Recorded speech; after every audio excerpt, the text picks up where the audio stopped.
تو من نفس واحدہ، ایک جان سے میں نے پیدا کیا، تو دو نہیں۔ اور وہ جان کیسے بنی؟ مٹی تھی، پھر پانی ڈالا، لیسدار مٹی ہوئی، پھر اپنے ہاتھوں سے حلیہ بنایا، اسٹرکچر بنایا، اور وہ مٹی کا پتلا ڈال دیا، اور وہ مٹی کا پتلا بارش میں، گرمی میں بارش میں دھلتا سکتا رہا، یہاں تک کہ وہ ٹھکری بن گیا۔ ہاں، حضرت آدم کا پتلا کئی سال پڑا ہوا تھا، اور شیطان جب بھی وہاں سے گزرتا نا، ابھی شیطان نہیں بنا تھا، وہ ملائکہ کے اندر تھا، اس وقت بھی وہ جاتا تھا تو منہ کے زبان کے اندر نکلتا تھا، اندر پیٹ خالی، کہتا تھا یہ خالی نہیں کھڑے گا میرے سامنے۔ اسی وقت سے دشمن ہے وہ ہمارا، ابھی شیطان نہیں بنا تھا، وہ ابھی فرشتوں میں تھا، وہ اس وقت سے ہی دشمن ہے۔ اسی لیے اللہ نے فرمایا کہ ان الشیطان لکم عدو فاتخذوہ عدوا، لوگوں دیکھو شیطان تمہارا دشمن ہے اور تم پوری زندگی اسے دشمن ہی سمجھو، دوست کبھی نہیں سمجھنا، جب سمجھیں گے وہاں سے مسئلہ تمہارا خراب ہو جائے گا۔ تو اس وقت بھی وہ جا کے دیکھتا تھا، یہ تو خالی ہے جی، اس کا پیٹ تو خالی ہے، یہ تو نہیں کھڑ سکے گا۔ تو غرض کیا ہے، یہ پانی میں، بارش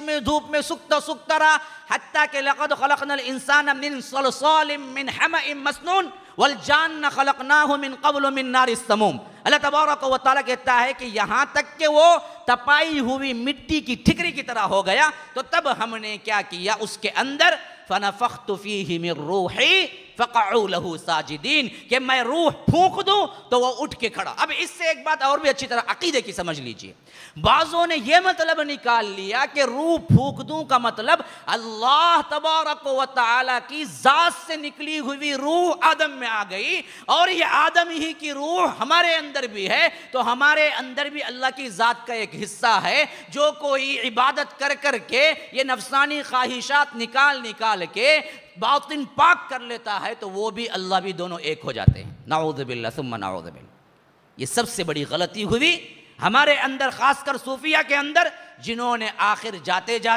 ایسے افراد بھی پیدا ہو گئے ان کے اندر، جنہوں نے کہا کہ ما فی جبتی الا اللہ، میرے جبے کے اندر سوائے اللہ کے کچھ نہیں ہے، انا الحق میں ہی اللہ ہوں۔ ایسے لوگ بھی کیا ہے، صوفی، جن کو ہم سمجھتے ہیں بڑا پکا سچا مسلمان، ان کے اندر ایسے لوگ پیدا ہونے لگے۔ اس وجہ سے کہ خرابی کہاں تھی، انہوں نے سمجھ لیا کہ اصل جو ہے جسم تو مٹی کا تھا، لیکن روح کہاں سے آئی، یہ اللہ کی طرف سے آئی اور اللہ کا جز ہے، تو جب ہماری روح ہو جائے گی تو پھر ہم اللہ بن جائیں گے۔ تو اس وجہ سے انہوں نے اپنے جسم کو تکلیفیں دینے شروع کر دی، اور اس کے ساتھ ساتھ وہ سمجھنے لگے اللہ کا قرب حاصل ہو رہا ہے۔ نہیں، سب سے پہلے عقیدے کی بات نوٹ کر لیں، روح بھی مخلوق ہے، خالق کا حصہ نہیں، خالق کا حصہ نہیں ہے۔ فَنَفَخْتُ فِيهِ مِن روحی جو بولا، میں پھونک دوں روح کو، تو یہ صرف نسبت اسی طرح ہے جس طرح اللہ نے صالح کی اونٹنی کو کہا کہ ناقۃ اللہ، اللہ کی اونٹنی۔ تب یہ اللہ کی اونٹنی کا تو دوسرے کون سے بھی اللہ کی اونٹنی نہیں کی، دوسرے جنہیں پیدا کرے سو یہ ایک ہی اللہ کی اونٹنی نہیں، عزت کے اعتبار سے کہا کہ ناقۃ اللہ۔ جیسا کہ ہم کہتے ہیں کعبۃ اللہ، بیت اللہ، تو مطلب کیا ہے، دوسرے کون سی مسجد بھی بیت اللہ نہیں، کعبۃ اللہ کی نہیں، نسبت اس وجہ سے ہے کہ تقدیس۔